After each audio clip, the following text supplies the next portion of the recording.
Je m'appelle Nadia Kanza. Je suis née dans une petite ville tranquille appelée Malinga, un endroit où le temps semble s'arrêter, où les enfants courent encore pieds nus derrière les nuages de poussière, et où les rêves s'écrivent souvent à la craie blanche sur des tableaux effacés trop tôt. Mon père disait toujours « Une fille qui lit plus qu'elle ne parle finit toujours par aller plus loin que les bavards ». Alors, je lisais, tout le temps, des journaux usés, des romans déchirés, même les vieux manuels de mes cousins. Je lisais pour fuir, pour comprendre, pour respirer. À 19 ans, un bus m'a emmené vers Elonda, la grande métropole. C'était la première fois que je quittais Malinga. Le voyage avait l'odeur du gasoil, du pain chaud et de la peur. Dans ma valise, je n'avais que 3 tenues et beaucoup d'espoir.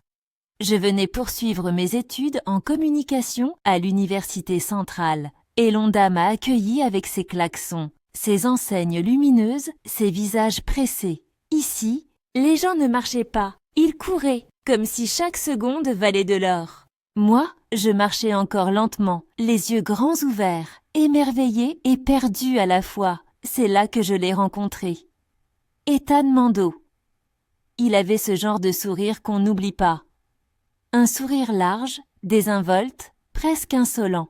Il était en 2e année de commerce international et faisait partie du groupe d'étudiants les plus populaires du campus. La première fois qu'il m'a parlé, c'était un mardi matin, dans la cour de l'université.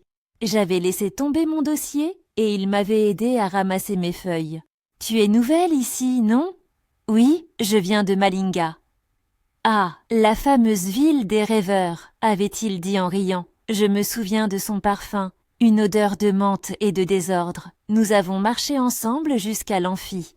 Ce jour-là, sans le savoir, j'avais ouvert la porte d'une histoire qui allait me briser avant de me reconstruire. Ethan n'était pas comme les autres.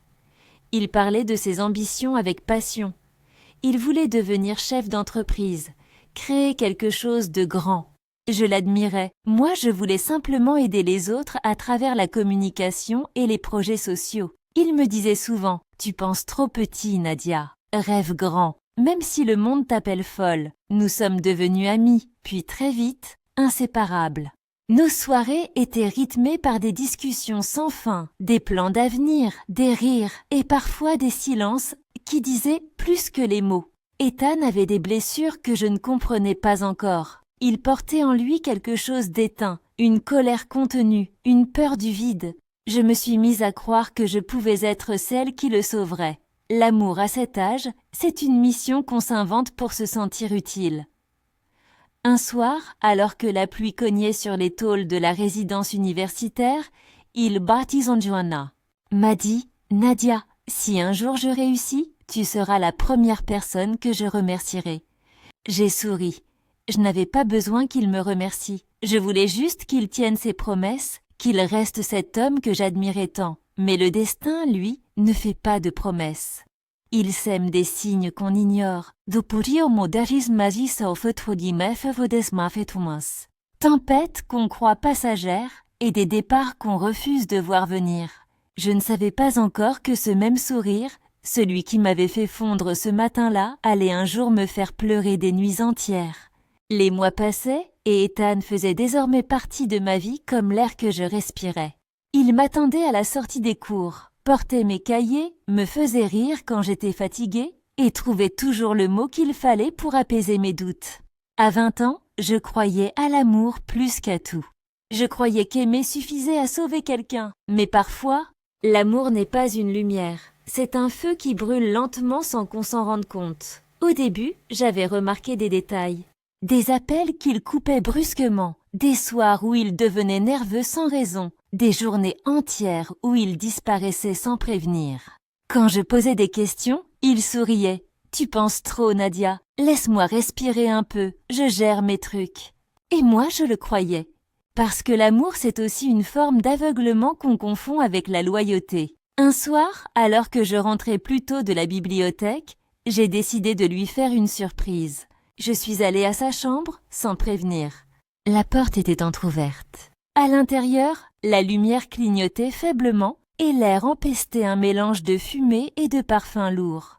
Il était là, assis sur le lit, entouré de 2 amis et d'un nuage gris. Son regard était perdu, vitreux, absent. Quand il m'a vue, il s'est levé d'un bond. « Nadia, qu'est-ce que tu fais ici ?»« Je voulais juste te voir. » J'avais envie de pleurer, mais je me suis retenue. Ses amis sont partis, gênés, me laissant seule avec lui. Il a jeté la cigarette par la fenêtre. « Ce n'est rien, juste pour me détendre un peu. Tu dramatises tout le temps. »« Ethan, tu te drogues. Ce n'est pas ce que tu crois, d'accord ? Tout le monde essaie, c'est rien, je n'ai rien répondu. Je me suis assise sur le bord du lit. Le silence entre nous était lourd. C'est ce soir-là que j'ai compris que l'amour ne suffisait pas à sauver quelqu'un qui ne veut pas être sauvé. À partir de ce jour, j'ai commencé à vivre dans la peur. La peur de le perdre, la peur de le voir sombrer. Je lui faisais la lecture, je lui préparais à manger. J'essayais de remplir les trous de son âme avec ma patience. Mais un être brisé finit toujours par couper les mains qui le soignent. Il a commencé à changer. Il devenait colérique, imprévisible. Un mot mal placé et il explosait. Un jour, il m'a bousculé si fort que j'ai chuté contre le mur. Il est resté figé, les yeux pleins de regrets, avant de s'effondrer à genoux. « Pardon, Nadia. Je ne sais pas ce qui m'arrive. » Et moi, je l'ai cru. Encore. Je me disais qu'il avait juste besoin d'amour, qu'il traversait une période difficile. Alors je suis restée, parce que j'étais persuadée qu'on n'abandonne pas ceux qu'on aime quand ils tombent. Mais la vérité, c'est que je tombais avec lui. Chaque jour, un peu plus bas. Chaque nuit, un peu plus seule. Un dimanche matin, je me suis regardée dans le miroir. Mes yeux étaient cernés, mes lèvres tremblaient. Je ne me reconnaissais plus. Je n'étais plus cette fille pleine de rêves arrivée de Malinga. J'étais devenue l'ombre d'un amour malade. Ce jour-là, j'ai pris une décision silencieuse. Je ne le quitterai pas, mais je prierai pour lui. Et je prierai aussi pour moi, parce que quand on aime quelqu'un jusqu'à s'oublier, c'est Dieu seul qui peut encore nous retrouver. Il y a des saisons où la vie semble vouloir recommencer. Après des mois d'orage, le soleil s'était timidement levé sur nous. Ethan avait promis de changer pour de bon. Il s'était coupé les cheveux, s'était remis à lire et me parlait avec un enthousiasme nouveau. Je voulais y croire. Je voulais croire que Dieu m'avait entendu. C'était un soir d'avril. Nous étions assis sur la terrasse d'un petit restaurant étudiant, à l'abri du vent et des regards. Ethan triturait nerveusement son verre avant de dire « Nadia, j'en ai marre de stagner. J'ai besoin d'un vrai tournant dans ma vie. » Et quel genre de tournant ? J'ai postulé à un programme de formation dans une grande société de logistique. Si je suis pris, ce serait le début de quelque chose.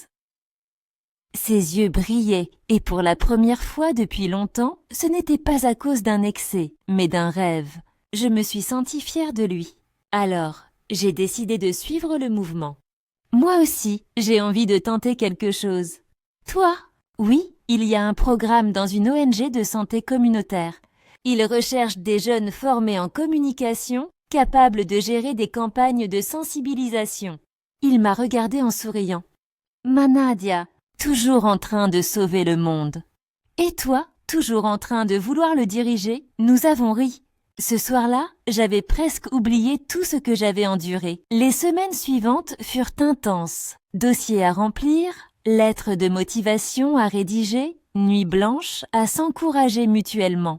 Je retrouvais le Ethan que j'avais connu à nos débuts, celui qui parlait fort, rêvait grand et me disait « On réussira ensemble ». Nadia, ce sera nous contre le monde, et Dieu sait combien j'aimais ce nous. Quelques mois plus tard, les résultats sont tombés. Il a été accepté dans la société de logistique. Et moi, à l'ONG, nous avons célébré la nouvelle dans la petite chambre qu'on partageait depuis peu. Nous n'avions pas grand-chose. Juste 2 chaises, un matelas au sol et un ventilateur capricieux. Mais ce soir-là, tout semblait parfait. Ethan m'a prise dans ses bras et murmurait « Je te jure que tout va changer maintenant ». J'ai cru à ces mots. J'y ai cru de toutes mes forces. Le lendemain, nous avons dû nous séparer pour la première fois.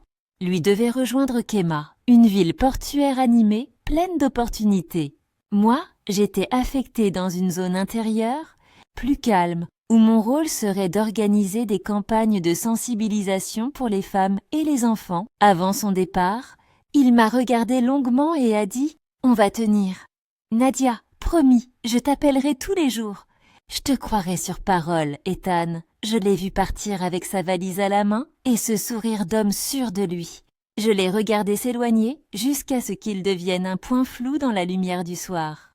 Et j'ai senti quelque chose se serrer dans ma poitrine, un pressentiment peut-être. Mais j'ai choisi d'y voir un signe de confiance. Pendant les premières semaines, il m'appelait. Chaque soir, à la même heure, on se racontait nos journées, nos collègues, nos difficultés. Et puis, peu à peu, les appels se sont espacés.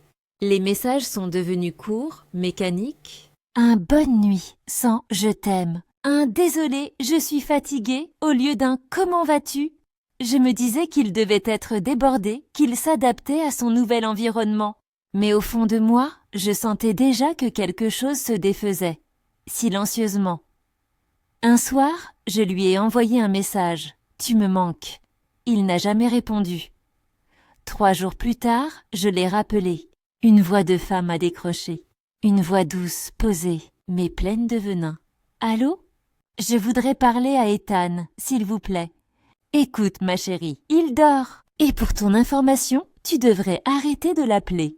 Il est avec moi maintenant, puis la tonalité. » Le silence et cette douleur glaciale qui m'a traversé le cœur comme une lame invisible. Ce soir-là, j'ai compris que les promesses d'amour ne survivent pas toujours à la distance et que parfois, le nous contre le monde devient simplement lui contre moi. Les jours qui suivirent furent d'une lenteur insupportable. Le téléphone restait muet. Les notifications, rares. Je me surprenais à vérifier mon écran toutes les 10 minutes, espérant voir s'afficher son nom. Mais il n'y avait rien. Rien, sauf le bruit du ventilateur et le bourdonnement des pensées dans ma tête. Je me disais que ce n'était qu'une phase. Que l'amour, le vrai, traverse parfois des silences. Mais ce silence-là, il n'était pas creux. Il était lourd. Lourd comme une porte qu'on ferme doucement pour ne plus jamais la rouvrir. Une nuit, incapable de dormir, j'ai relu tous nos anciens messages. Je suis tombée sur celui où il écrivait « Même si le monde s'écroule, je ne cesserai jamais de t'aimer. » J'ai ri. Un rire tremblant, amer, parce que le monde ne s'était pas écroulé. C'était juste moi. Les rumeurs, elles, avaient commencé à circuler. Une amie, Anna, m'a appelée un matin. Nadia, ne te fâche pas, mais j'ai vu Ethan avec une fille à Kemah. Quelle fille? Je ne sais pas trop. Elle travaille avec lui, je crois. Une certaine Sonia. Sonia. Le nom est resté suspendu dans mon esprit comme un écho acide. Je n'ai pas pleuré. Pas encore, mais quelque chose en moi s'est fissuré. Ce même jour, j'ai demandé un congé à mon bureau. J'avais besoin de réponses. Pas d'explication, pas de vengeance, juste la vérité. Le lendemain, à l'aube, j'ai pris un car pour Kemah. Le trajet fut long, étouffant. Les paysages défilaient, mais je ne voyais rien. Tout ce que j'entendais, c'était sa voix dans ma tête. Je t'appellerai tous les jours. Des promesses comme des feuilles sèches. Emportées par le vent. En arrivant, j'ai senti mon cœur battre contre mes côtes. Kemah était une ville bruyante, vivante, saturée d'odeurs de mer et de gasoil. J'ai pris un taxi, le souffle court. Je connaissais l'adresse de sa résidence. C'était moi qui l'avais aidé à la trouver avant son départ. Quand le taxi s'est arrêté devant le petit immeuble beige, mes mains tremblaient. Je lui ai envoyé un message. « Je suis en ville. On doit parler. » Aucune réponse, alors j'ai attendu. Devant l'immeuble, pendant des heures. Vers 19h, il est enfin arrivé. Il portait une chemise bleue, un parfum que je ne lui connaissais pas, et une femme à son bras, Sonia. Quand il m'a vue, son visage s'est figé. Puis, très vite, il a repris ce ton froid, presque gêné. « Nadia, qu'est-ce que tu fais ici? Je suis venue te voir. Tu ne réponds plus à mes appels. Je t'avais dit que j'étais occupée. » Et elle, c'est ma collègue et ma compagne. Le mot m'a transpercée. Je l'ai regardée sans un mot. Sonia, elle, m'a observée de haut en bas, avec ce petit sourire victorieux que seules les femmes blessantes savent porter. « Tu vois bien qu'il a tourné la page, non ?» a-t-elle murmuré. J'ai voulu parler, mais ma gorge s'est serrée. Ethan m'a dit calmement « Nadia, tu ferais mieux de partir. » Ce n'est plus ta place ici. » Et là, il s'est tourné vers elle, devant moi, comme si je n'étais plus qu'un souvenir encombrant. Je me souviens de chaque détail. Le goût métallique de mes larmes, le bruit des pas des passants. Et ce moment où j'ai senti ma dignité me glisser entre les doigts, je suis restée immobile quelques secondes, incapable de respirer. Puis j'ai pris mon sac, mon téléphone, et j'ai marché, sans but, sans direction. Il faisait nuit, la ville brillait de 1000 néons. Mais pour moi, tout était noir. J'ai dormi dans une petite auberge, le cœur brisé, les yeux gonflés. Le lendemain matin, je suis allée à son bureau. J'espérais encore une explication, un mot, un signe d'humanité. Mais il m'a accueillie avec ce même regard distant. « Nadia, écoute, je ne peux plus faire semblant. Nous deux, c'est fini. J'ai changé de vie. Et notre enfant? Il grandira sans moi. Tu t'en sors très bien seule. » Cette phrase m'a coupée en deux. Je me suis mise à pleurer, pas de douleur, mais de désillusion. J'avais aimé un homme qui n'existait plus. Quand je suis sortie du bureau, un de ses supérieurs, qui avait tout entendu, m'a rattrapée. Il m'a simplement dit « Ne perds pas ta lumière pour quelqu'un qui vit dans l'ombre » et il m'a donné un billet pour rentrer. Ce soir-là, dans le quart du retour, j'ai juré de ne plus jamais supplier l'amour. S'il voulait revenir, il me trouverait à genoux, mais pas devant un homme, devant Dieu. Le car roulait vite, trop vite pour un cœur en morceaux. Je regardais le paysage défiler à travers la vitre poussiéreuse, sans vraiment le voir. Tout était flou, les visages, les sons, les couleurs. Il n'y avait que ma respiration saccadée et ce poids insupportable dans ma poitrine. Je me répétais sans cesse « c'est fini ». Mais une voix plus profonde, quelque part en moi, murmurait « Non, ce n'est pas comme ça que l'histoire devait se terminer ». Pendant tout le trajet du retour vers Elonda, j'ai revu chaque instant passé avec lui. Nos débuts maladroits, nos rires, nos nuits à rêver d'avenir, ces promesses murmurées dans l'obscurité, tout. Et maintenant, tout ce qui me restait, c'était un silence qui hurlait plus fort que les mots. Quand le bus est arrivé à la gare, l'aube se levait timidement. Je me sentais vide. J'ai marché longtemps dans les rues, encore endormie, avant de rentrer dans ma petite chambre. L'endroit semblait différent, froid, étranger. Tout ce qui avait été nous me rappelait lui. Je me suis effondrée sur le lit, incapable de retenir mes larmes. Ce n'était pas seulement la douleur d'avoir été trahie. C'était celle d'avoir tout donné, ma confiance, ma force, ma dignité, à quelqu'un qui ne voyait plus ma valeur. Pendant plusieurs jours, je n'ai parlé à personne. Je ne mangeais presque pas, je ne répondais plus aux appels d'Anna, ni aux messages du bureau. Je vivais dans un entre-deux, pas morte, mais pas vraiment vivante non plus. Un soir, alors que je fixais le plafond, une phrase de ma mère qui est revenue. Quand le cœur se casse, c'est souvent parce que Dieu veut le remodeler. Cette phrase m'a transpercée. J'ai fermé les yeux et j'ai murmuré « Seigneur, je ne comprends rien à ce que tu fais, mais si tu m'as laissé traverser ça, alors montre-moi pourquoi. » C'était la première fois depuis longtemps que je priais sans attendre de réponse immédiate. Juste une présence. Un signe. Le lendemain matin, j'ai pris une douche froide et je me suis regardée dans le miroir. J'ai vu une femme fatiguée, aux yeux rougis, mais toujours debout. Et j'ai décidé que si le monde voulait me voir tomber, il me verrait plutôt me relever. Je suis retournée au bureau. Mes collègues m'ont accueillie avec compassion. J'ai repris mes activités dans l'ONG. Réunions, ateliers, déplacements, formations. Et peu à peu, à travers le travail, j'ai recommencé à respirer. Mais les soirs, quand tout se taisait, la douleur revenait comme une ombre fidèle. Alors, j'ai commencé à écrire. Dans un vieux cahier bleu, j'ai consigné mes prières, mes blessures, mes rêves. J'y écrivais ce que je n'arrivais plus à dire à personne. Je ne veux pas me venger, Seigneur. Je veux guérir. C'est ainsi que j'ai trouvé mon nouveau souffle. Dans les mots, dans la foi et dans la conviction que le silence de Dieu n'est jamais un abandon. C'est une préparation. Quelques semaines plus tard, j'ai reçu un appel. C'était le père d'Ethan. Sa voix tremblait. « Nadia, je suis désolée pour ce qu'il t'a fait. Sache que je t'ai toujours considérée comme ma fille. J'ai eu envie de pleurer. »« Merci, papa Mando. Que Dieu vous bénisse. Si tu savais combien il a changé, murmura-t-il. Il n'est plus l'homme que j'ai connu. Il s'éloigne de tout le monde. Même sa mère ne le comprend plus. Je n'ai rien répondu. J'ai juste soupiré, les yeux fermés. Ce n'était plus mon combat. Ce soir-là, j'ai relu un verset que j'avais griffonné au fond de mon cahier. L'Éternel est près de ceux qui ont le cœur brisé, et il sauve ceux qui ont l'esprit abattu. Je me suis endormie avec cette phrase, et pour la première fois depuis des semaines, j'ai dormi sans pleurer.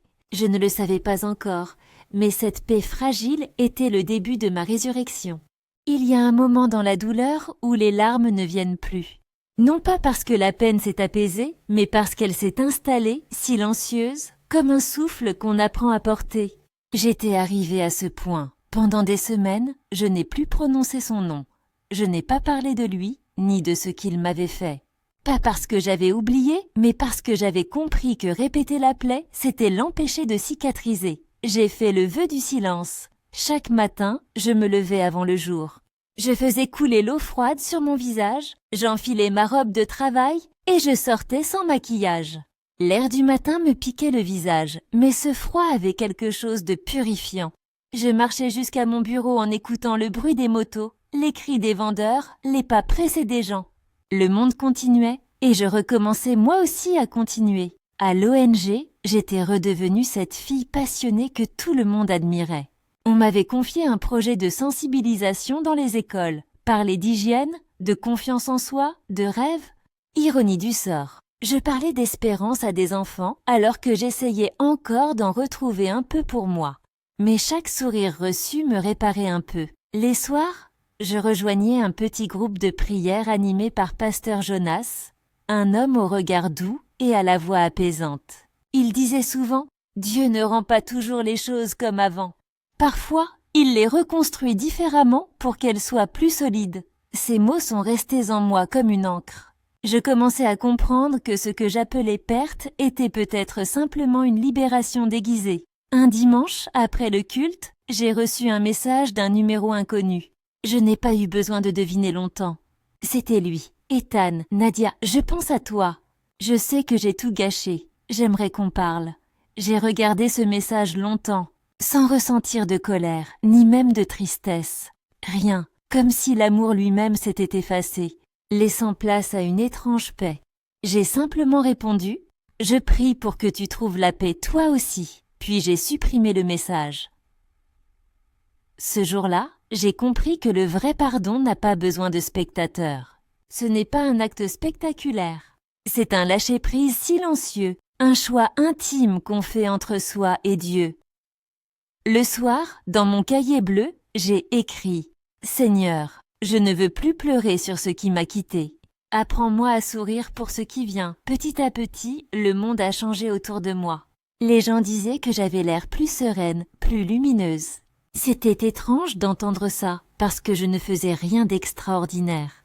Je respirais simplement, et j'avais arrêté de courir après ce qui ne me voulait plus. Un soir, en rentrant du travail, j'ai croisé un vieil homme qui vendait des fleurs à la sortie du marché. Il m'a tendu une rose blanche et m'a dit « Celle-ci, c'est pour la paix du cœur ». Je l'ai achetée sans réfléchir et je l'ai posée sur ma table de chevet. Chaque matin, je la regardais avant de partir. Elle est restée belle, longtemps. Et même lorsqu'elle a commencé à faner, je n'ai pas eu le courage de la jeter. Parce qu'elle me rappelait que la beauté peut naître de la douleur et durer. Malgré le temps, c'est à cette période que j'ai décidé de reprendre mes études à distance pour obtenir un diplôme supérieur en gestion de projet. J'avais compris que ma valeur ne dépendait pas d'un regard, d'une relation, ni même d'un passé. Je voulais avancer. Un soir, en priant, j'ai murmuré « Je ne veux plus me battre pour être aimée. Je veux simplement être en paix. » Et ce soir-là, pour la première fois depuis longtemps, j'ai senti que Dieu m'écoutait vraiment. Pas avec des mots, mais avec un calme profond. Un calme qui ressemblait à une promesse. Je ne le savais pas encore, mais ce calme était le prélude à une nouvelle rencontre, celle qui allait transformer ma vie. Les mois passèrent comme des pages tournées sans regret.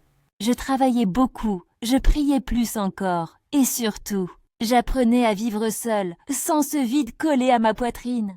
Le matin, le réveil ne sonnait plus comme une menace. Je me levais avec une paix fragile mais réelle. Je souriais à ma propre compagnie. Un jour, en revenant d'un atelier de formation dans une école, j'ai reçu un message inattendu. C'était Anna, mon amie de longue date.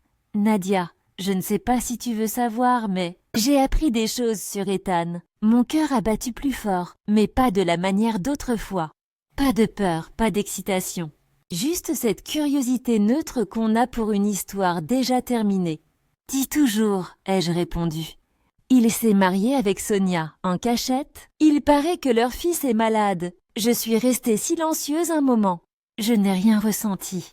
Ni joie, ni tristesse. Seulement une immense fatigue. Et puis, une phrase m'est venue naturellement. Que Dieu leur vienne en aide. Anna n'a rien répondu. Peut-être ne s'y attendait-elle pas. Mais moi je savais. Je savais que je venais de franchir une frontière invisible, celle du pardon véritable. Les jours suivants, je pensais souvent à cette phrase du pasteur Jonas. Le ciel ne se venge pas. Il remet simplement chaque chose à sa juste place. Et c'est exactement ce qui se passait. Sans bruit, sans drame. Le ciel était en train de répondre. Quelques semaines plus tard, mon supérieur, Monsieur Kemba, m'a convoqué dans son bureau. Il m'a regardé avec ce sourire tranquille qui lui était propre. « Nadia, j'ai une bonne nouvelle. Ton travail a été remarqué. L'ONG t'a choisi pour coordonner un nouveau projet de santé communautaire dans la capitale. » La capitale ? Oui, c'est une grande responsabilité. Mais tu en es capable. J'ai senti les larmes me monter aux yeux. Pas des larmes de tristesse cette fois. Des larmes de reconnaissance. En sortant du bureau, je me suis arrêtée quelques secondes dans le couloir. J'ai levé la tête vers le plafond et j'ai murmuré « Merci Seigneur ». Je vois ce que tu fais.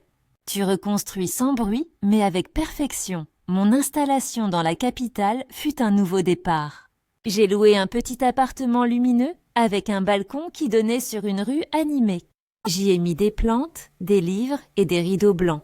Chaque coin respirait la simplicité et la paix. C'est là, dans cet appartement, que j'ai commencé à écrire mes pensées sur un carnet différent du cahier bleu. Je l'ai appelé le carnet des recommencements. Sur la première page, j'ai écrit « Quand Dieu ferme une porte, ce n'est pas une punition. C'est une protection. Je vivais doucement, simplement. Je faisais mon travail avec passion. Je riais à nouveau, parfois même de moi-même. Les blessures étaient toujours là, mais elles ne me saignaient plus. Elles me racontaient. Puis un soir, alors que je terminais un rapport, mon téléphone a vibré. Encore un numéro inconnu. Mais cette fois, ce n'était pas lui. « Bonsoir, mademoiselle Kanza. »« Oui, c'est moi. »« Ici, David Noro, du cabinet d'architecture Structure Vie. »« Oh, bonsoir, que puis-je pour vous ?» Nous travaillons sur un projet de construction d'un centre communautaire, en partenariat avec votre ONG. Vous serez notre coordinatrice sur le terrain, je crois. Oui, exactement. Parfait. Alors, à demain pour la première réunion. Sa voix était posée, chaleureuse, sans précipitation. Et sans le savoir, ce « à demain » allait ouvrir une toute nouvelle histoire. Ce soir-là, j'ai relu la phrase écrite sur mon carnet. Quand Dieu ferme une porte, ce n'est pas une punition. J'ai souri. Parce que cette fois, je savais qu'il venait d'en ouvrir une autre. La réunion avait lieu dans la salle de conférence du siège. C'était un matin de juin, lumineux, presque trop calme pour un lundi. Je m'étais habillée simplement, une chemise beige, un pantalon noir, un sourire timide. Je ne savais pas encore que ce jour-là, j'allais rencontrer un homme qui redonnerait un sens à ce mot que j'avais juré d'oublier. Amour. Il est arrivé en retard, discrètement. Un dossier sous le bras, des lunettes rondes et cette allure tranquille des gens qui ne cherchent pas à impressionner. « Excusez-moi pour le retard », avait-il dit d'une voix posée. Tout le monde s'était retourné, moi y compris. Et pendant une seconde, j'ai senti mon cœur battre un peu trop fort. Il s'appelait David Noro, architecte principal du projet. Pendant la réunion, il écoutait plus qu'il ne parlait. Quand il prenait la parole, c'était toujours clair, précis, réfléchi. Il n'interrompait jamais personne. Et surtout, il me regardait vraiment quand je parlais.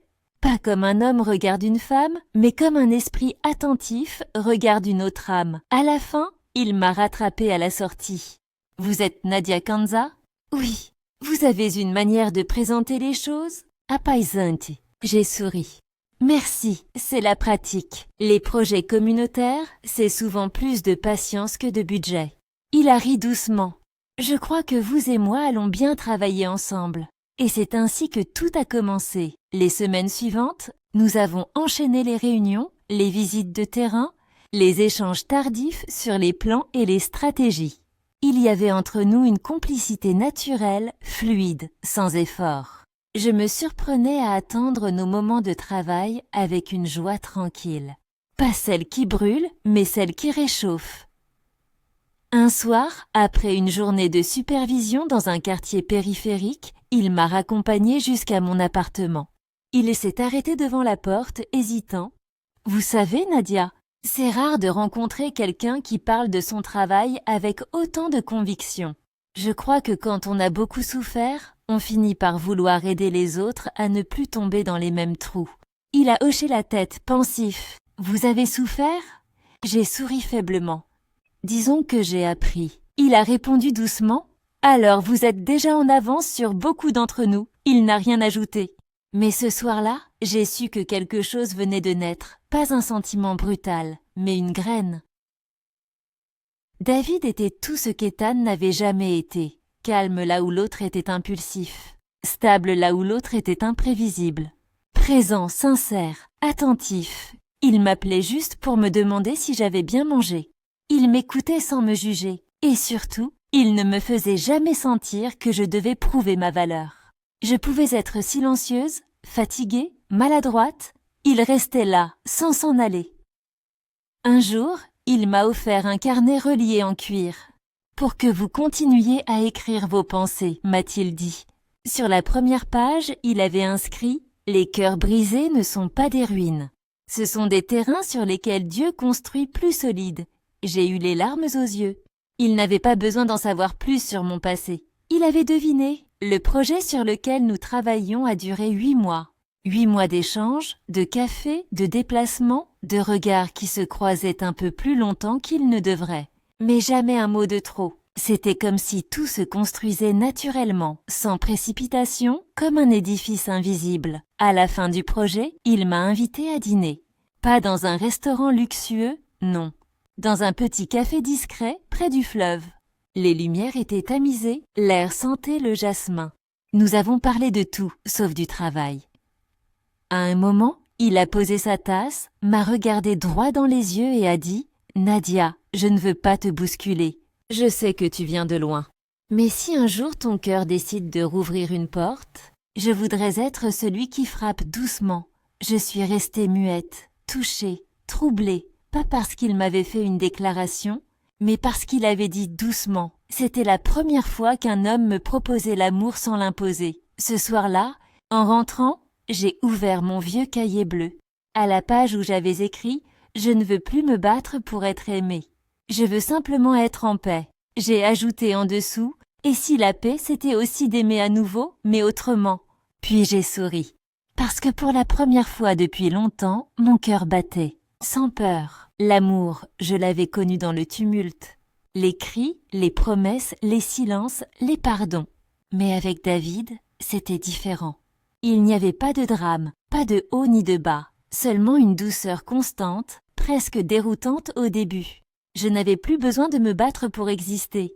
J'étais vue, tout simplement.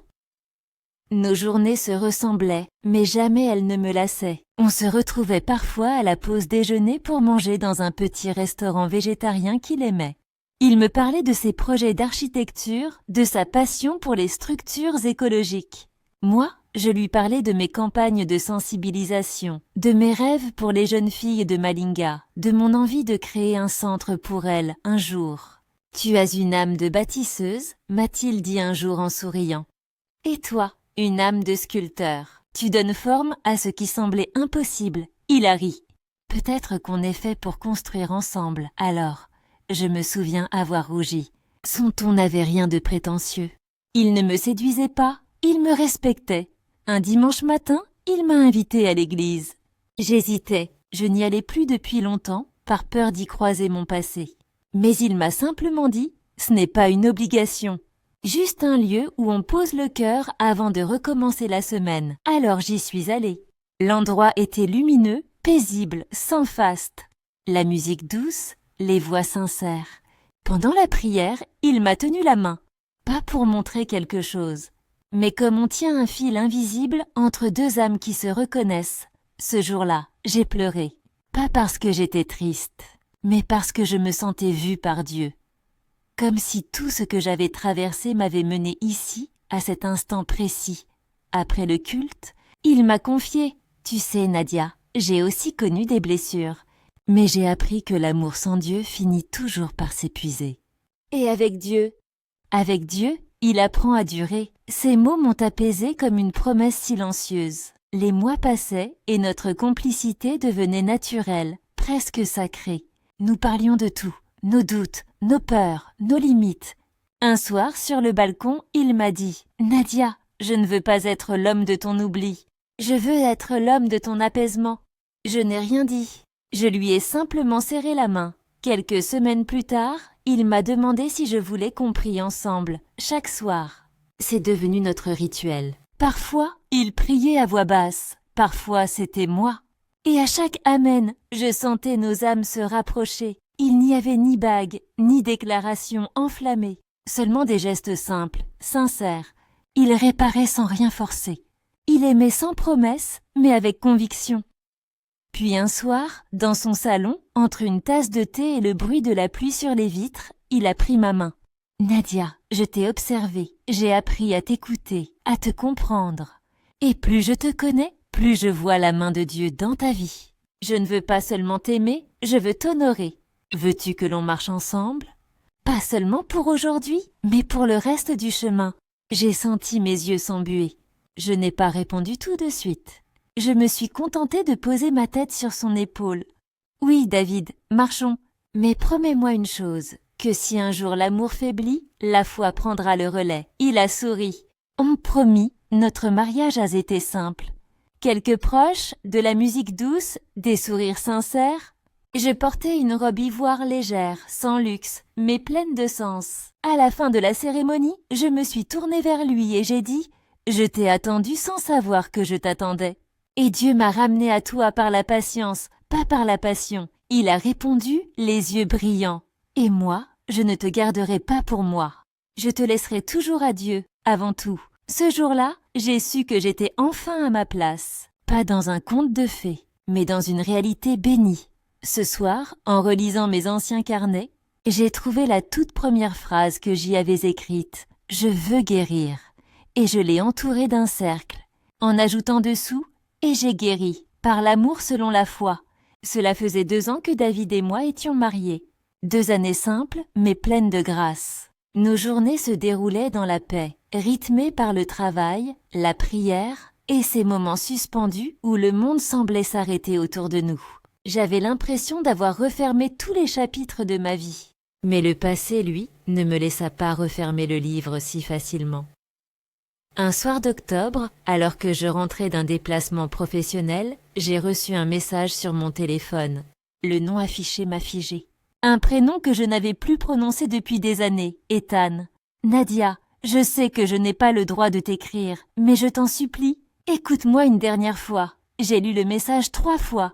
Mon cœur a battu fort, non pas de nostalgie, mais d'un mélange d'incrédulité et de compassion. Je n'ai rien répondu. J'ai posé le téléphone, préparé le dîner comme si de rien n'était et j'ai attendu que David rentre. Quand il est arrivé, il a tout de suite remarqué mon silence. « Quelque chose ne va pas ?» « Rien de grave. » Il a posé sa main sur la mienne, me regardant droit dans les yeux. « Tu peux tout me dire, Nadia. » Alors j'ai soupiré. Il m'a écrit. Ethan David est resté calme. Pas une ombre de jalousie sur son visage. Il a simplement dit « Et qu'as-tu ressenti ?» Rien, juste.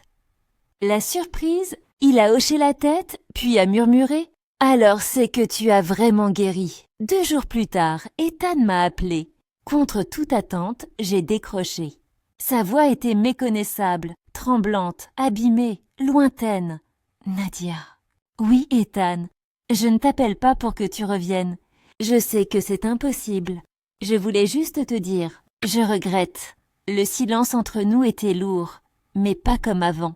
C'était un silence de faim, pas d'attente.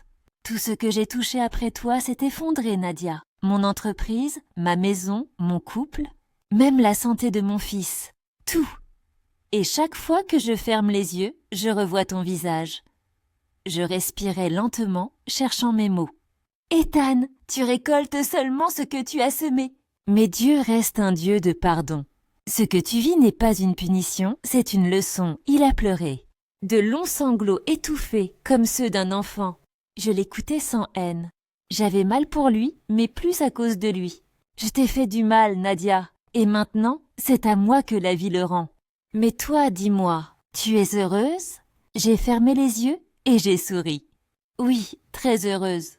Et lui, il te rend meilleur? Non, Ethan, c'est Dieu qui m'a rendu meilleur. Lui, il m'aide juste à ne plus oublier ce que Dieu m'a appris. Un long silence. Puis il a murmuré, tu méritais mieux. Et je ne m'en rends compte que maintenant. Je te pardonne, Ethan, mais je ne reviendrai pas. Il a soufflé, comme libéré.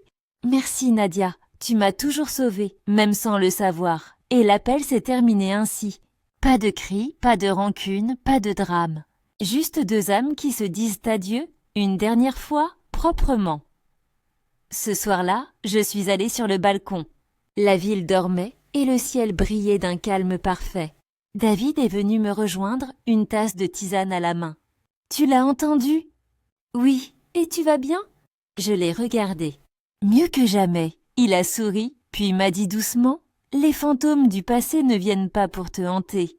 Ils viennent vérifier si tu es toujours leur prisonnière. Et toi, tu viens de leur prouver que tu es libre. » Je lui ai pris la main. « Oui, libre. » Enfin, cette nuit-là, je n'ai pas prié pour oublier. J'ai prié pour lui. Pas pour qu'il souffre, ni même pour qu'il m'oublie. Mais pour qu'il trouve un jour la paix que j'avais trouvée, moi aussi. Et j'ai compris une chose. Le pardon, ce n'est pas effacer le passé, c'est cesser de lui donner le pouvoir d'abîmer le présent. Les jours ont passé après cet appel. Je croyais que c'était la fin, la vraie. Mais le destin, parfois, aime revenir comme un écho. Quelques semaines plus tard, j'ai reçu un message étrange. Un numéro inconnu, encore. Tu devrais faire attention, Nadia. L'homme que tu as quitté ne dort plus. Il cherche ton ombre. Je n'ai pas répondu. Mais ce soir-là, j'ai prié plus longtemps que d'habitude. Je sentais que quelque chose d'invisible essayait de me troubler. Le lendemain, Anna m'a appelée. Nadia, j'ai vu Ethan. Vu? Où ça? Il erre. Il ne travaille plus. Il parle de toi à tout le monde. Certains disent qu'il va chez des marabouts, qu'il essaie de ramener ton amour. Je suis restée silencieuse. Pas par peur, mais par compassion. C'était triste, mais prévisible. Un homme qui s'était perdu dans l'orgueil finissait maintenant par supplier le mystique de lui rendre ce que Dieu lui avait offert gratuitement autrefois. Un soir, alors que je sortais d'une séance de prière, un jeune homme m'a tendu une enveloppe à la sortie du temple. « C'est pour vous, madame. On m'a demandé de vous la remettre. » J'ai hésité, mais je l'ai prise. À l'intérieur, il y avait une lettre. Écrite à la main, nerveusement. « Nadia, pardonne-moi encore une fois. Tout ce que j'ai touché depuis toi s'est retourné contre moi. J'ai essayé de t'oublier, je n'ai pas pu. Alors je suis allée voir ceux qui m'ont promis de t'effacer de ma tête, mais ils m'ont rendu fou.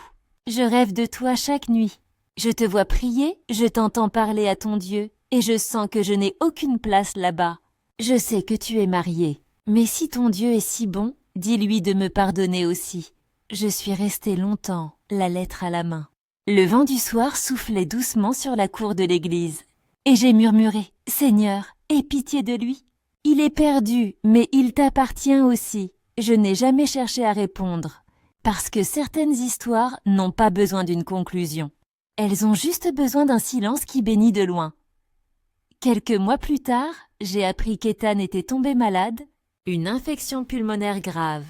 Ironie douloureuse, celui qui autrefois aimait fumer pour s'évader ne pouvait plus respirer sans souffrir. Sonia, la femme pour qui il m'avait quitté, l'avait abandonné. Et sa famille l'évitait, honteuse de sa déchéance. J'ai revu sa photo Un jour, par hasard, sur les réseaux, amaigri, vieilli, le regard vide.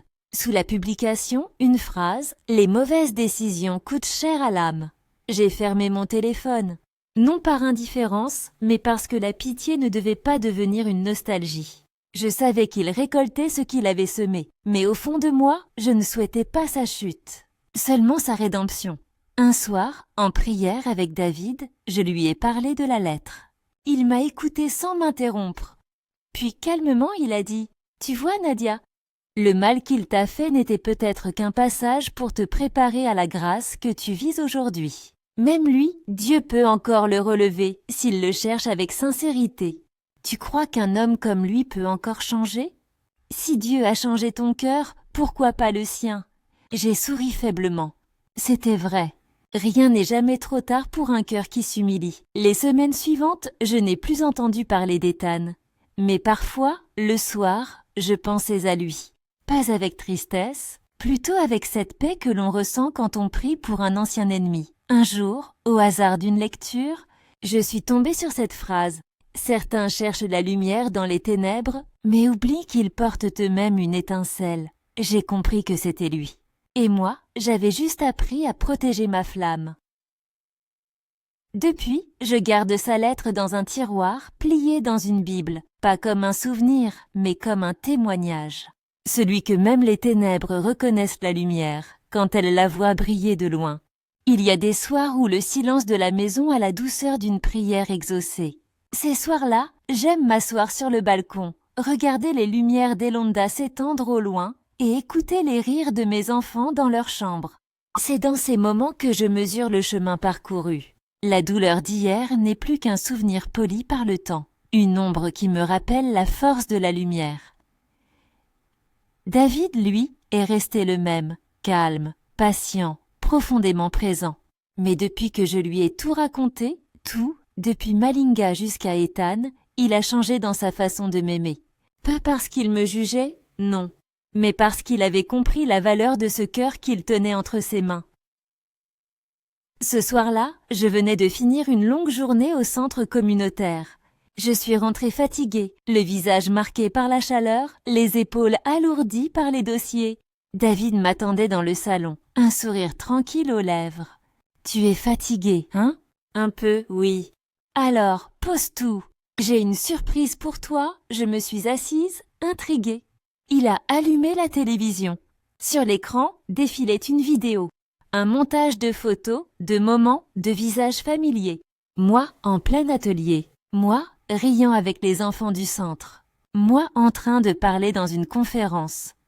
Puis sa voix derrière les images. Tu as toujours voulu changer le monde, Nadia. Mais avant tout, tu as changé une vie, la mienne. Merci de m'avoir appris la paix, même quand la tempête grondait.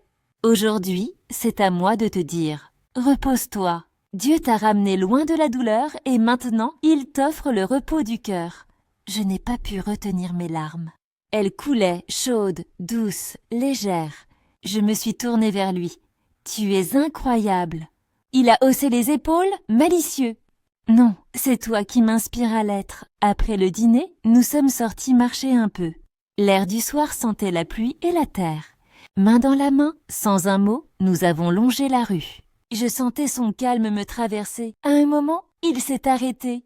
Tu sais, Nadia, quand je t'ai rencontrée, je croyais que j'allais juste collaborer sur un projet. Je ne savais pas que Dieu m'avait confié une mission, t'aimer comme il le voulait. Je l'ai regardé, les yeux brillants. Et tu as réussi cette mission mieux que tu ne le crois. Tu n'as pas remplacé mon passé, David. Tu l'as transformé en prière. Il m'a souri, ce sourire lent et sincère que j'aimais tant. Alors prions encore, pas pour demander, mais pour remercier. Là, au milieu de la rue, sous les lampadaires et le murmure de la ville, nous avons prié. Pas un long discours, juste quelques mots simples. Merci Seigneur pour les blessures qui nous ont appris à aimer sans peur. Les jours suivants, la vie a continué, paisible. Je travaillais, j'écrivais, je riais, mais une chose avait changé. J'étais entière. Je n'avais plus peur du passé, ni du futur. Je vivais pleinement le présent comme un cadeau. Un matin, en rangeant mes affaires, je suis tombée sur la vieille rose blanche séchée, celle que le vendeur m'avait donnée à l'époque de mon vœu du silence. Je l'ai gardée dans un livre depuis.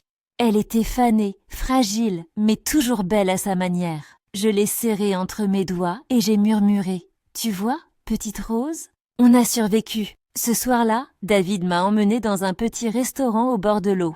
Les lumières se reflétaient sur le fleuve, la musique était douce. Il a levé son verre et m'a dit « À nous !» Pas à notre amour parfait, mais à notre amour vrai. Et à la paix, ai-je ajouté, celle qui ne fait pas de bruit, mais qui dure. Nos verres ont teinté. Et au fond de moi, j'ai su, c'était ça, le miracle. Pas un retour du passé, pas un bonheur flamboyant, mais un calme qui ne dépendait plus de rien, ni de personne. Dans mon journal, j'ai écrit ce soir-là, « La paix n'est pas l'absence de douleur, c'est la certitude qu'elle n'a plus le pouvoir de me détruire. » Et en refermant le carnet, j'ai souri. Parce que, pour la première fois, ma vie ne ressemblait plus à une prière en attente, mais à une prière exaucée. Le rêve avait commencé comme une simple phrase griffonnée au coin d'un carnet. Un jour, je créerai un lieu où les filles apprennent à se relever. Je n'avais pas prévu que ce jour viendrait si tôt, mais Dieu a cette manière étrange de transformer les cicatrices en plans d'action. Tout a commencé par une invitation. Un forum sur le leadership féminin dans ma ville. J'y ai pris la parole pour la première fois en public devant des dizaines de femmes. J'ai raconté une partie de mon histoire, pas les détails, juste l'essentiel, la perte, la foi, la reconstruction. Quand j'ai terminé, un silence a traversé la salle, puis des applaudissements. Et surtout, des larmes. Après la conférence, une jeune fille s'est approchée de moi. Elle devait avoir 17 ans, à peine. Les yeux pleins de tristesse et d'espoir mêlés. « Madame Nadia, moi aussi j'ai tout perdu. Mais après vous avoir entendu, je crois que je peux encore me relever. » Ce jour-là, j'ai su que mon message ne devait plus rester dans mes cahiers.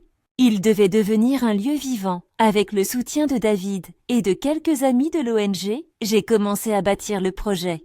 Nous l'avons appelé Nadia's Impact Center, un lieu où les jeunes filles pouvaient apprendre, parler, guérir, rêver. Pas une institution, mais une maison. Les débuts furent modestes. Un petit bâtiment, 3 pièces, quelques tables récupérées et beaucoup d'amour. Mais à chaque atelier, à chaque sourire retrouvé, je voyais la main de Dieu à l'œuvre. Nous proposions des formations en artisanat, en communication, des cours de rattrapage scolaire, mais aussi des séances de soutien psychologique et de prière. Certaines filles venaient de milieux brisés. D'autres avaient connu la violence, l'abandon, la honte. Mais en quelques mois, la maison s'est emplie de rires, de musique et de confiance retrouvée. Je n'étais plus seulement Nadia, la blessée guérie. J'étais devenue Nadia, la guérisseuse par expérience. Un jour, en visitant le centre, une journaliste m'a demandé « Pourquoi avoir choisi d'appeler ça Impact Center ?» J'ai souri. Parce que la vie m'a frappé fort. Mais j'ai décidé que si je devais laisser un impact, ce serait un impact d'amour. Elle a noté mes mots en silence, puis m'a dit « Vous êtes une inspiration pour toute une génération. » Non, ai-je répondu doucement. Je suis juste la preuve que Dieu ne gaspille jamais une douleur. Chaque fin de mois, je réunissais toutes les filles du centre dans la grande salle. On priait, on chantait, on riait, on partageait. Je leur disais toujours « Vos blessures ne sont pas vos identités. Ce sont juste des preuves que vous avez survécu. » Elles m'appelaient Mama Nadia. Certaines disaient qu'elles voulaient devenir comme moi plus tard. Je leur répondais « Devenez juste la meilleure version de vous-même. » Et surtout, pardonnez, car le pardon, c'est la clé de la liberté. Un jour, alors que je terminais de ranger les lieux après une session, David est arrivé avec un grand sourire. « Tu sais, tu as fait de ce lieu un miracle permanent. »« C'est notre œuvre à tous, ai-je dit. »« Non, Nadia. » C'est le fruit d'une femme qui n'a pas laissé ses larmes couler pour rien. Il a regardé autour de lui, les murs colorés, les visages heureux. Si seulement Ethan pouvait voir ce que tu es devenu. Je l'ai interrompu doucement. Il n'a pas besoin de voir. Dieu, lui, a vu. Et ça suffit. Quelques mois plus tard, le centre a reçu un prix local pour leadership et impact social. Je suis montée sur scène, vêtue d'une robe simple, avec ma vieille rose blanche séchée en broche. J'ai pris le micro et j'ai dit « Je dédie ce prix à toutes celles qui ont été brisées, trahies, oubliées. Vous n'êtes pas la fin de votre histoire. Vous êtes la preuve vivante que les ruines peuvent devenir des fondations. » La salle s'est levée, en larmes. Mais au fond de moi, je savais que ce n'était pas une victoire personnelle. C'était la revanche de Dieu sur tout ce que j'avais traversé. Ce soir-là, en rentrant à la maison, David m'a prise dans ses bras. « Tu te rends compte ? De quoi ? Que tout ce que le mal avait détruit, Dieu l'a reconstruit 10 fois mieux. » Je l'ai serré fort, oui. Et il n'a pas fini. Dans mon carnet, j'ai noté « Mon plus grand miracle, ce n'est pas d'avoir survécu à la douleur, c'est d'avoir appris à transformer cette douleur en service. » Et en dessous, j'ai ajouté « C'est ici que commence ma vraie mission. » Les années avaient passé, 5, peut-être 6. Le centre marchait à merveille. Les jeunes filles de Nadia's Impact Center multipliaient les réussites. Certaines étaient devenues entrepreneurs, d'autres étudiantes à l'étranger. Mon nom circulait dans les médias, dans les conférences, dans les écoles. Mais jamais je n'avais cherché la gloire. Je ne voulais qu'une chose, que ma vie serve de preuve que Dieu guérit vraiment. J'avais presque oublié Ethan, presque, parce que certaines cicatrices, même refermées, se rappellent à toi quand l'air change. Un matin, alors que je terminais un atelier, une de mes collaboratrices m'a tendu son téléphone. « Madame Nadia, regardez ça !» Sur l'écran, une publication faisait le tour des réseaux. Une longue lettre signée « Ethan M ». J'ai senti mon cœur se serrer. Je l'ai lu lentement, mot après mot. Je ne sais pas pourquoi j'écris ceci. Peut-être parce que j'ai trop de remords pour les garder en silence. Il y a des années, j'ai détruit la femme qui m'aimait le plus sincèrement au monde. Elle s'appelait Nadia. Je l'ai humiliée, trahie et abandonnée quand elle me portait encore dans sa prière. À l'époque, je croyais que la réussite, c'était l'argent, les voitures, les femmes. Aujourd'hui, je sais que c'était elle, ma réussite. Elle m'avait sorti de mes ténèbres. Mais moi, je l'y ai replongée. Quand je la vois à la télévision, parler de résilience et de pardon, je pleure. Pas parce qu'elle m'a oubliée, mais parce qu'elle a réussi là où j'ai échoué, à devenir une belle âme. J'ai tenté de la haïr, impossible. J'ai tenté de l'oublier, encore plus impossible. À toutes les femmes comme elle, ne perdez jamais votre lumière à cause d'un homme qui ne sait pas encore qui il est. Et à toi, Nadia, si tu lis ces mots, je ne te demande pas de revenir, ni même de me répondre. Je te demande juste de prier pour que Dieu me pardonne, comme toi tu l'as fait.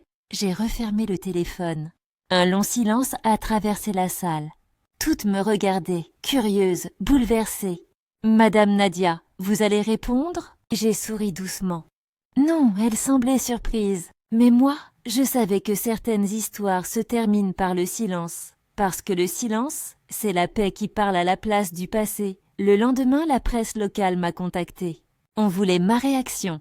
Je n'ai donné aucune interview, aucune déclaration. Je n'ai rien publié. Je n'ai même pas évoqué son nom. Mais le soir, seule dans mon bureau, j'ai ouvert mon vieux carnet bleu, celui où tout avait commencé. À la première page, là où j'avais écrit « Je veux guérir », j'ai ajouté « d'une écriture calme » et je suis guérie. Puis j'ai fermé le carnet pour de bon. Quelques jours plus tard, je suis tombée sur une phrase dans un livre de spiritualité. Le pardon n'efface pas le passé. Il lui enlève juste le droit de blesser ton futur. J'ai murmuré « Oui Seigneur, merci de m'avoir donné la force de pardonner avant même de recevoir des excuses. » Ce soir-là, j'ai prié. Pas pour lui, pas pour moi, mais pour toutes celles qui me ressemblaient, celles qui portent encore des blessures d'amour et pensent que la fin d'une relation est la fin de leur vie. Je voulais que mon histoire soit un phare. Pas une plaie ouverte. 2 semaines plus tard, Ethan m'a envoyé un dernier message, court, sobre. Merci d'avoir existé dans ma vie. Nadia, tu as été ma leçon la plus douloureuse, mais la plus sainte. Je n'ai pas répondu. J'ai simplement murmuré « Que Dieu te relève, Ethan. là où moi je ne peux plus rien, et je suis sortie sur le balcon. Le vent soufflait doucement. La ville brillait, et quelque part en moi, je savais, c'était fini. Pour de bon, pas dans la douleur, pas dans la rancune, mais dans une paix que rien, plus jamais, ne viendrait troubler. Le matin se levait sur Elonda. Le ciel avait cette couleur dorée des jours de paix. Je me suis levée avant tout le monde, comme à mon habitude. J'aimais ces instants où la maison dormait encore, où seul le vent et les oiseaux accompagnaient mes pensées. Je me suis installée dans le salon avec une tasse de thé à la main. Sur la table, il y avait mes carnets, mes vieilles notes et la première photo du centre. En la regardant, j'ai senti une vague de reconnaissance m'envahir. Le chemin avait été long. Mais aujourd'hui, je pouvais dire sans trembler, je suis en paix. Pas la paix de ceux qui n'ont jamais souffert, mais celle de ceux qui ont traversé le feu et ont appris à ne plus craindre les flammes. David m'a rejoint un peu plus tard. Il a posé sa main sur mon épaule et a chuchoté. « À quoi tu penses, ma belle ?»« À tout, à ce que j'étais, à ce que je suis devenue. Et tu es fière ?»« Pas fière. » Reconnaissante, il a souri. « Tu vois, Nadia, quand je t'ai épousée, je savais que tu étais spéciale. Mais je n'avais pas imaginé que Dieu ferait de toi un instrument pour tant de vie. » J'ai ri doucement. C'est lui qui a tout fait. Moi, je n'ai fait que suivre le fil qu'il tendait, même quand je ne le comprenais pas. Plus tard, je suis sortie dans le jardin. L'air était frais. Les plantes que j'avais semées des années plus tôt avaient grandi, luxuriantes. J'ai marché entre elles, les doigts glissant sur les feuilles, et j'ai murmuré « Merci pour les saisons, Seigneur. Merci d'avoir fait fleurir là où je ne voyais que désert. » Je repensais à Malinga, à cette jeune fille naïve qui rêvait d'amour et de stabilité. Si quelqu'un m'avait dit, à l'époque, que mes larmes serviraient un jour à arroser la vie des autres, je ne l'aurais jamais cru. Mais Dieu, lui, avait déjà tout prévu. Il m'avait prise dans mes ruines pour faire de moi un refuge. Il m'avait arrachée à la douleur pour m'apprendre la douceur. Et surtout, il m'avait appris que certaines portes ne se ferment pas pour punir, mais pour protéger. Au centre, ce jour-là, les filles avaient préparé une surprise. Elles avaient accroché sur le mur principal un grand panneau où l'on pouvait lire « Merci maman Nadia de nous avoir appris à nous aimer comme Dieu nous aime ». Je me suis approchée, les larmes aux yeux. Elles ont chanté. Certaines ont lu des lettres. Et au milieu de tout ça, j'ai ressenti cette chaleur dans ma poitrine, la même que les jours où Dieu me parlait sans mots. J'ai pris la parole, la voix tremblante. « Mes filles, si vous saviez, ce que j'ai perdu autrefois m'a préparé à ce que je possède aujourd'hui. Si Dieu vous ferme une porte, ne frappez pas en sanglotant. Partez, parce qu'au bout du couloir, il y a une autre porte, plus grande, plus belle, et surtout, faite pour vous. » Elles ont applaudi. Mais moi, j'avais envie de pleurer. Pas de tristesse, de gratitude. Le soir, à la maison, j'ai ouvert une dernière fois mon carnet bleu. Les pages étaient pleines, prières, larmes, rêves, promesses, leçons. J'ai tourné la dernière page et j'ai écrit « Quand Dieu referme une porte, ne reste pas à pleurer devant le bois. Regarde autour de toi, le vent souffle vers la suivante. » Puis j'ai refermé le carnet, définitivement. Cette nuit-là, je me suis endormie la tête sur l'épaule de David. Avant de fermer les yeux, j'ai chuchoté « Seigneur, merci de m'avoir montré que les fins peuvent être des commencements. » Et j'ai compris une dernière chose. Le bonheur ne se trouve pas dans ce qu'on obtient, mais dans ce qu'on devient après avoir survécu à la douleur. Le temps avait continué son œuvre, discret mais implacable. Les années avaient passé, effaçant les traces du tumulte, polissant les souvenirs jusqu'à ce qu'ils ne blessent plus. J'étais devenue une femme comblée, apaisée, accomplie. Le centre avait grandi, mes enfants aussi. Et chaque jour, je remerciais Dieu pour la paix. Cette paix qui jadis me semblait impossible.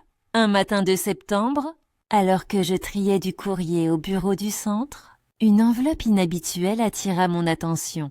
Elle était écrite à la main, d'une écriture tremblée mais reconnaissable. Le cœur de mon passé. Ethan, je n'ai pas eu peur. Je n'ai pas non plus hésité. Je me suis assise dans mon bureau, le regard posé sur les arbres du jardin, et j'ai ouvert la lettre. Nadia, si cette lettre te parvient, c'est que j'ai trouvé le courage d'écrire avant que la vie ne s'éteigne tout à fait en moi. J'ai longtemps pensé que certaines fautes ne pouvaient jamais être effacées. Aujourd'hui, je comprends qu'elles peuvent être pardonnées, mais seulement par ceux qu'on a brisés. Tu as été ma lumière et ma leçon. Tu m'as aimé quand je ne savais pas m'aimer moi-même. Et moi, j'ai confondu ton amour avec de la faiblesse. Sonia est partie depuis longtemps. Ma santé décline, mais au milieu de tout ça, j'ai retrouvé Dieu. Il m'a parlé de pardon, et c'est ton visage qui est revenu le premier. Je ne cherche plus à te revoir. Je veux juste que tu saches que je prie pour toi, pour ton mari, pour tes enfants. Tu es devenue tout ce que j'avais peur que tu deviennes. Grande, forte, intouchable par la haine. Merci d'avoir prié pour moi, même sans le dire. Et si là-haut, Dieu te donne un instant pour penser à moi. Pense à moi, non comme à l'homme qui t'a blessé, mais comme à celui qui t'a poussé vers ton destin sans le savoir. Ethan, je suis restée un moment, la lettre à la main. Le vent soufflait doucement dans la pièce, soulevant les rideaux blancs. Je ne pleurais pas. Je souriais, de ce sourire triste et tendre qu'on réserve aux choses enfin comprises. Je me suis levée, j'ai ouvert la fenêtre et j'ai murmuré. Tu vois, Seigneur, même les âmes perdues trouvent le chemin quand le pardon les attend. Puis j'ai replié la lettre et je l'ai glissée dans mon carnet bleu, celui que je gardais fermé depuis des années. Pas pour le rouvrir, mais pour le sceller une fois pour toutes. Le soir, j'en ai parlé à David. Il m'a écouté attentivement, sans m'interrompre. Puis il a simplement dit « Tu as bien fait de lire ». Parce que les histoires ne se ferment vraiment que quand on les regarde sans douleur. Je lui ai souri. « C'est fini, David, complètement fini. »« Non, Nadia, ce n'est pas fini. C'est accompli. » Ce soir-là, avant de me coucher, j'ai pris ma plume et j'ai écrit une dernière page. Pas une réponse pour Ethan, mais une prière. Seigneur, merci d'avoir transformé les blessures en chemin, les trahisons en leçons et les adieux en bénédictions. Aujourd'hui, je ne pleure plus les portes fermées. J'y vois des passages vers toi. Pardonne à ceux qui m'ont blessé, bénis ceux qui m'aiment et fais de ma vie un témoignage de ta fidélité. J'ai posé le stylo, éteint la lumière et j'ai fermé les yeux. La paix m'a enveloppée comme une couverture tiède. Et dans ce silence, j'ai entendu cette phrase résonner dans mon cœur. Quand Dieu referme une porte, c'est parce qu'il s'apprête à t'ouvrir le ciel.